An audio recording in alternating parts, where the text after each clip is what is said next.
Oh, okay. Today's date is October 31st, 1997. Survivor's name is Dr. Miklos Talavera. Interviewer's name is Shlomit Levy. City is Oakland. We're in California. The country is the United States, and the language will be English. Today's date is October 31st, 1997. My name is Shlomit Levy. I will be interviewing Dr. Miklos Talavera. We are in Oakland, California, the United States, and the language will be English.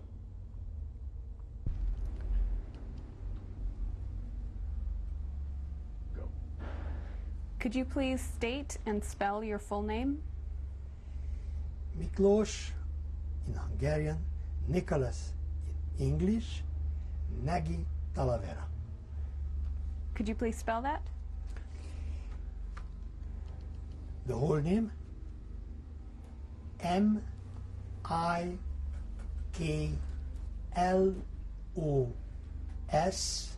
in Hungarian,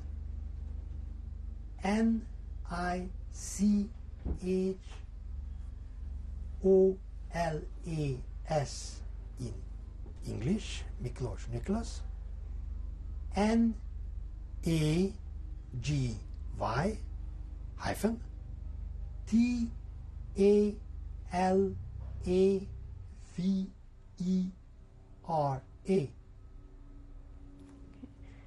And what was your name at birth?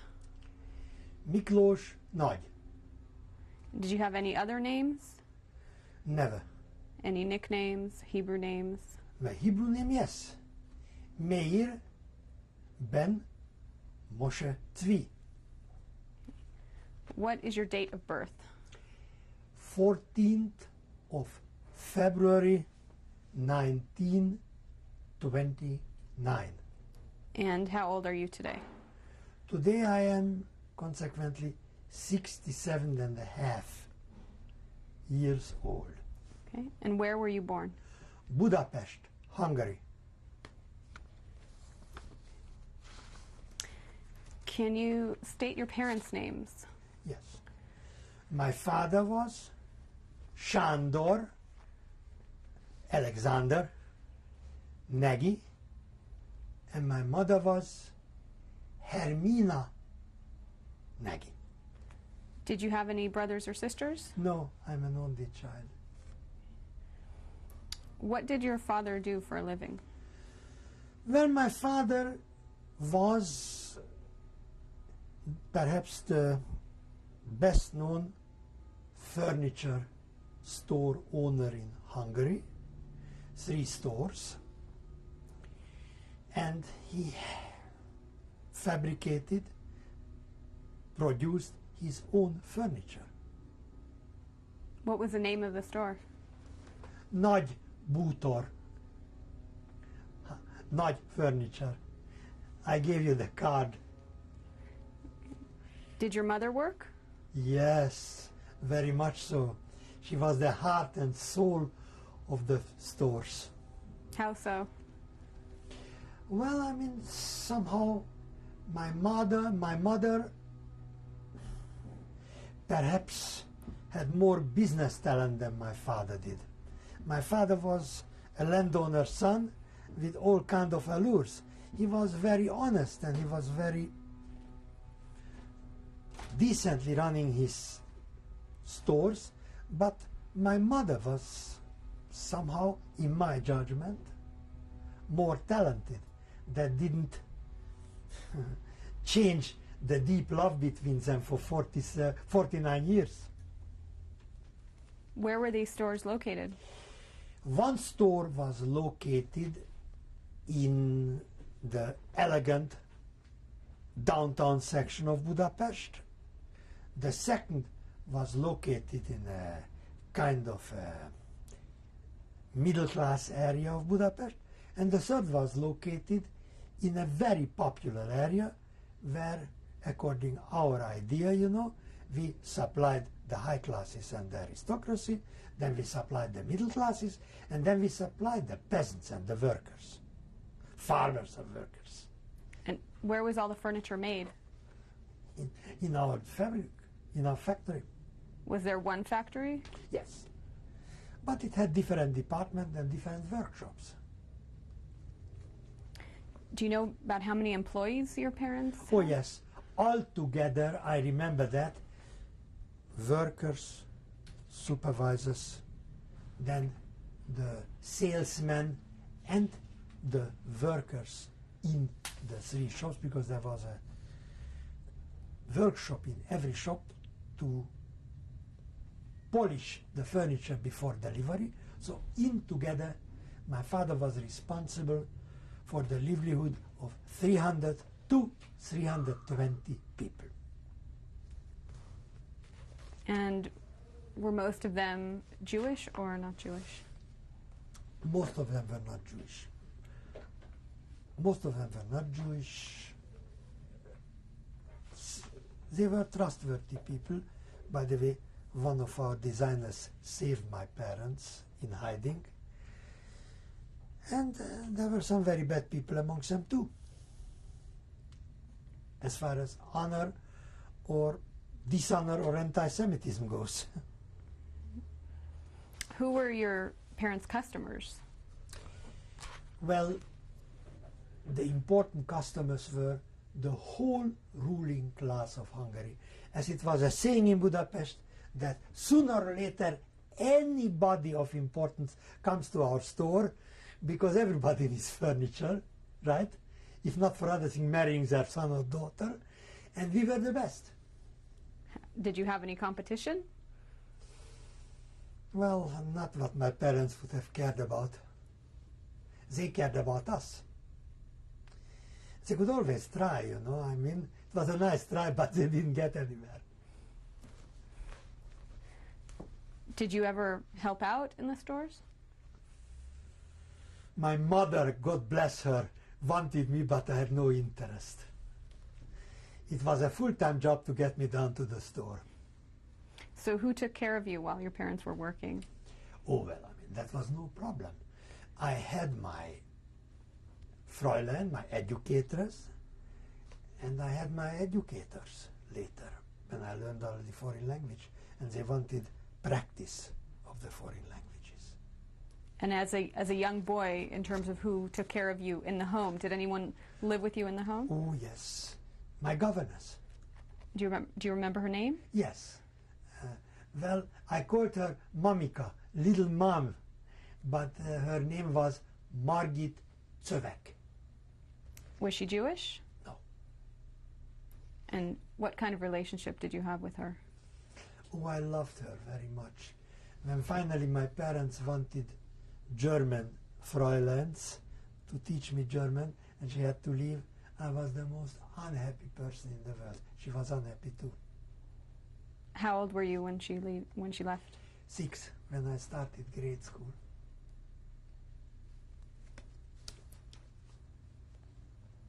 Do you remember what you would do with her as a child? Oh yes, when we were not with our parents, because she came with us in our trips and journeys, and we would go to the park, you know, we would go to entertainment parks, you know, like the Hungarian answer for Disneyland, you know. We would go to take walks.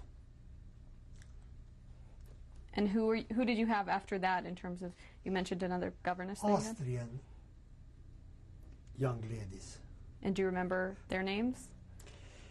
Yes, I don't remember the family name, but I remember Hilda, Heidi, and then I had Jenny, Eugenie, several of them, you know. And how did you get along with all of them? Very well. Very well, although one of them, Jenny, Eugenie, was a Nazi.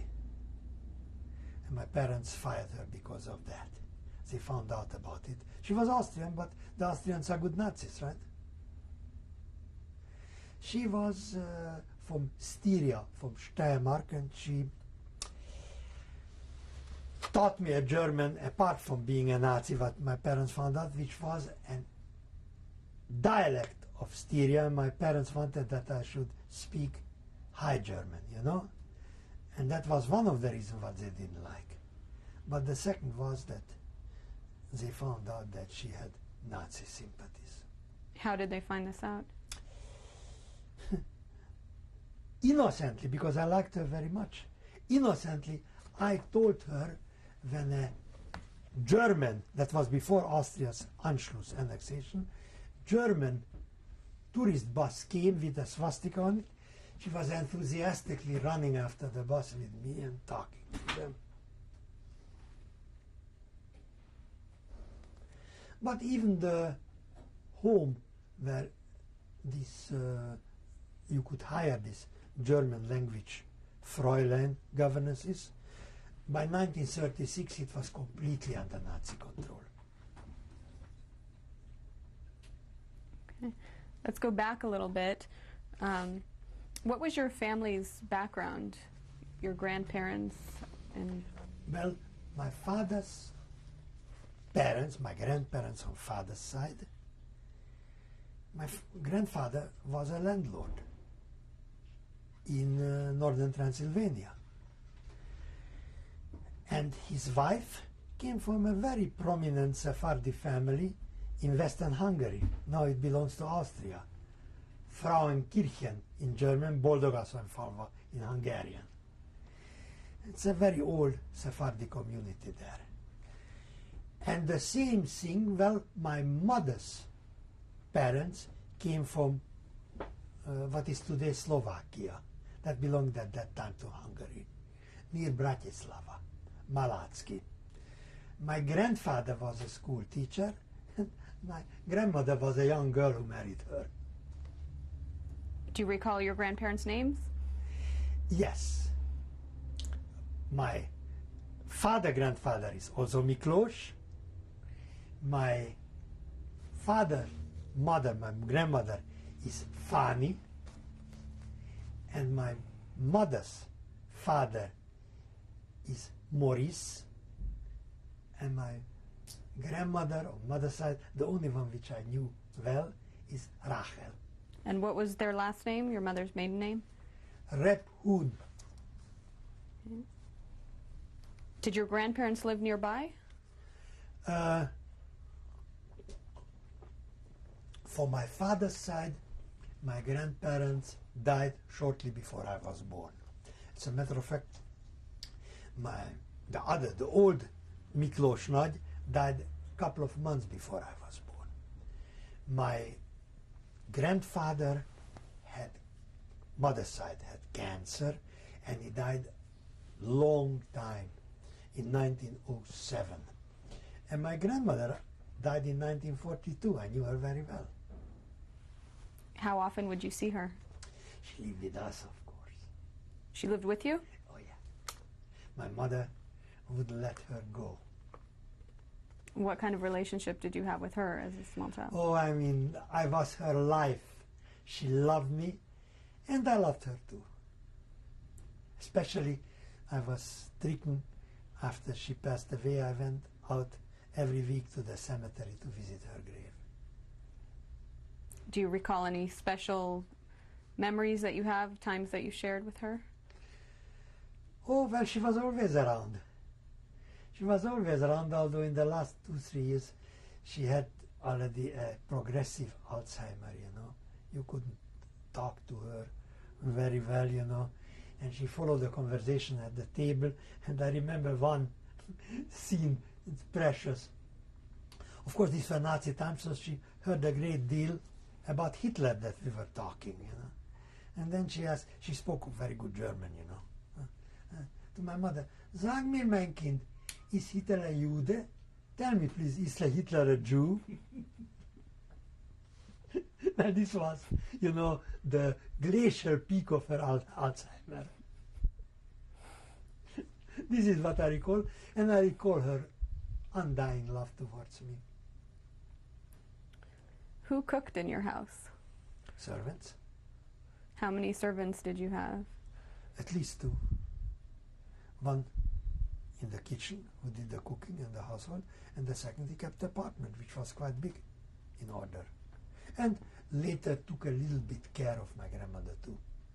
What did your apartment look like? Well, it was a modern apartment building. There were 5 floors, a very beautiful apartment building, and in every floor somebody lived in the apartment, no more. The first floor, landlord, the Halapi family, was about 20,000, a little bit more, give and take 1,000 acres of land. Second floor, we. The third floor, a councillor of the Budapest City Hall. Fourth floor, Professor Germán and his wife, the famous actress Gizi Bajor. Fifth floor, the director of the Hungarian travel agency, state travel agency, IBUS. What was your bedroom like? I didn't have really a bedroom. Of course, I could select in the factory what I want furniture. I had a very comfortable bed with lactate mattresses, and I had a combination. Furniture was different at that time. We didn't have vehicles. A combination armory with vitrine, and then I had what I loved, my library. And then I had my hi-fi. There was no stereo at that time. And my radio, and my piano, because I took piano lessons. And on the radio I could listen. Therefore they put me in the far corner of the apartment because I was forbidden. I could listen to the BBC and the Voice of America in the corner that it wasn't penetrating the walls. Did you understand English? I learned it. When did you learn English? Well, I learned English from my 11th year on, and in the last years of the war I understood already well. And you are getting trained to the radio language, you know. But I understood German, and BBC broadcasted in German too, and I listened also to Moscow, which broadcasted always in German. Now, you said you didn't have a bedroom, so how is your space separated from the rest of The servant girl came in and put out from the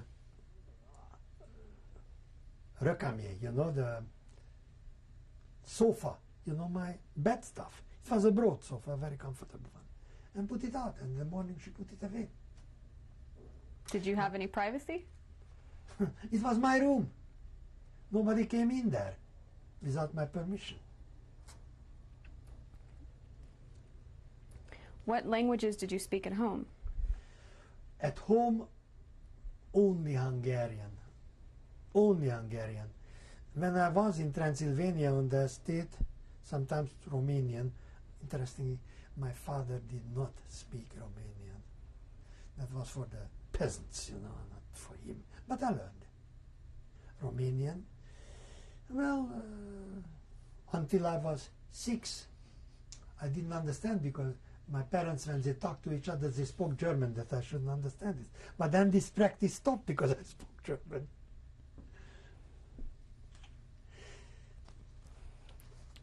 You mentioned that your favorite part of your room was your library. Yeah. What was so special about it?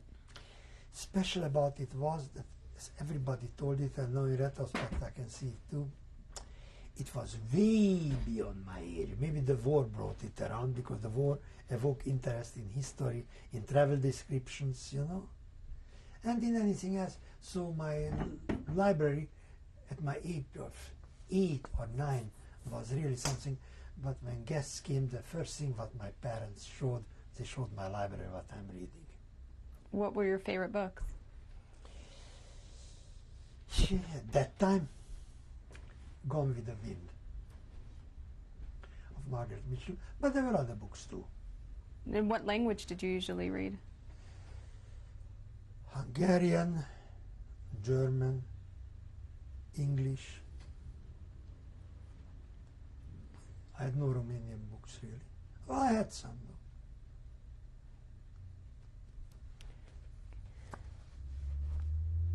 What was French also. Starting already from the age of 12, 13. Where did you learn French? After my English educator, I had a French educatress, a young lady from Grenoble.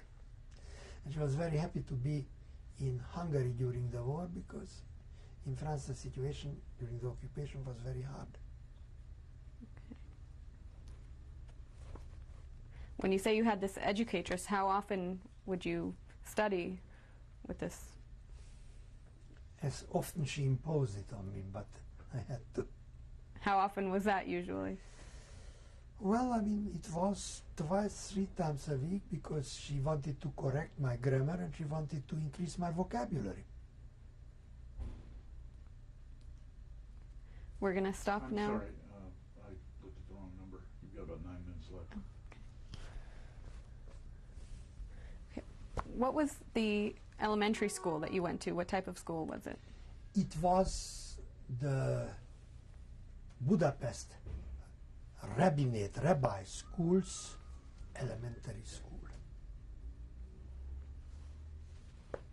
And what did you study there? Oh, well, usual Hungarian curriculum, perhaps a little bit more Jewish religion than I would have studied during 1 hour weekly in a Budapest community elementary school. But it was Hungarian, the language of instruction, and it was very little different between the Hungarian elementary schools and the Jewish elementary school. Perhaps, well, I mean, I don't want to be too proud, it was a little bit better than the average communities elementary schools. Was it coeducational? Yes. Do you remember any special teachers that you had? Yes. I remember, as we call them, Balázs bácsi, Uncle Balázs, and Schwarz bácsi, Uncle Schwarz. Yes, I remember both of them. Why do you remember them? Because they were kind, and because I liked them very much. What were your favorite subjects? Interestingly, at that time, mathematics, which completely changed. I was good in mathematics, way ahead of my class, and I liked geography from the very beginning.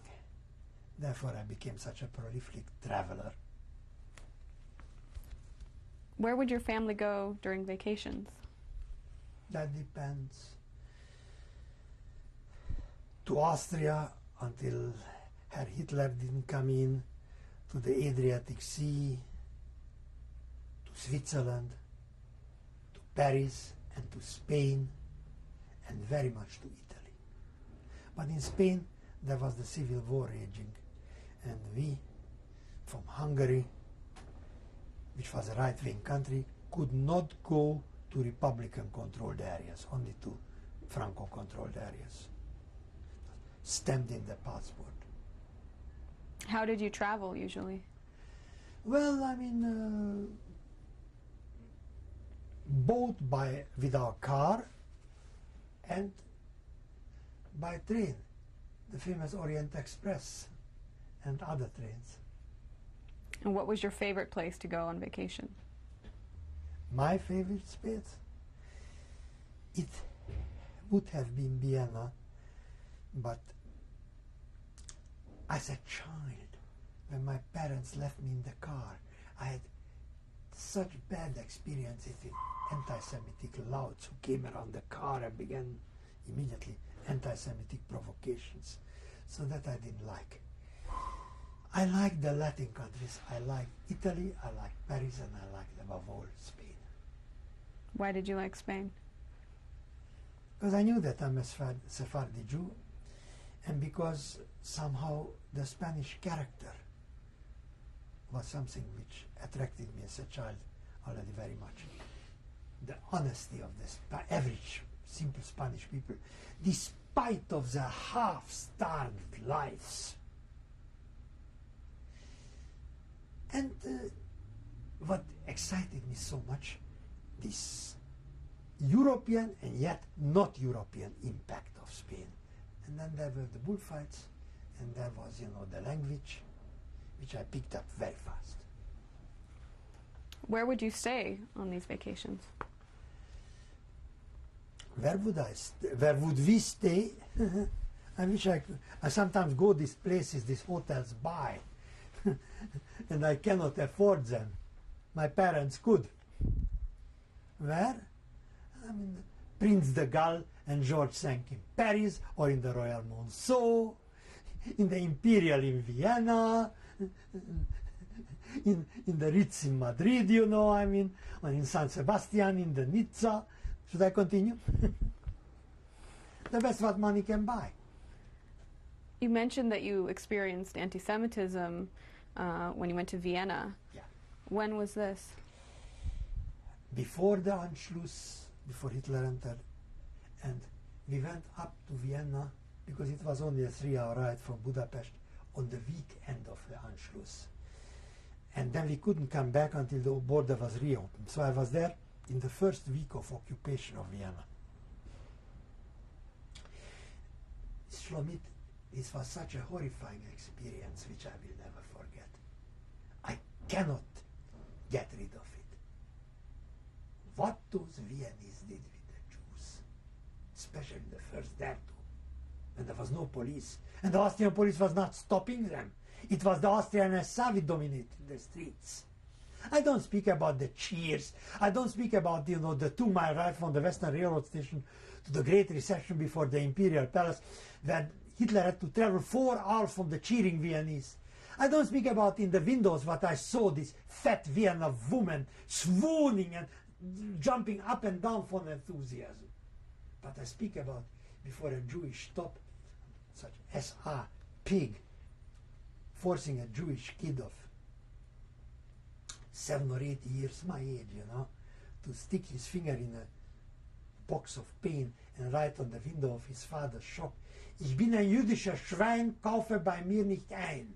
I'm a Jewish swine, don't purchase anything from my store. And other things what you heard from acquaintances, you know, in Alsagrund, this is a Jewish high-class, middle-class district, and the SA came in, and there was the family. The first thing what they tore out was the telephone wire, and then came the earrings of the lady with the blood rushing on her face, you know, and the rings, and everything. And these were Viennese volunteers. And then you told to Neubacher, to the mayor of Vienna, what is going on in the city. You know what he answered? One must give, you know, these people a little revolutionary dynamism. All Jewish ladies made their shopping, and they carried their shopping bag. They were about 75, 80, and they sat down a little bit on the benches of the park, you know, to rest a little bit. And the SA came and they found out that they are Jewish. God, what happened there? We're going to stop now to change the tape. Yes, it's time to stop.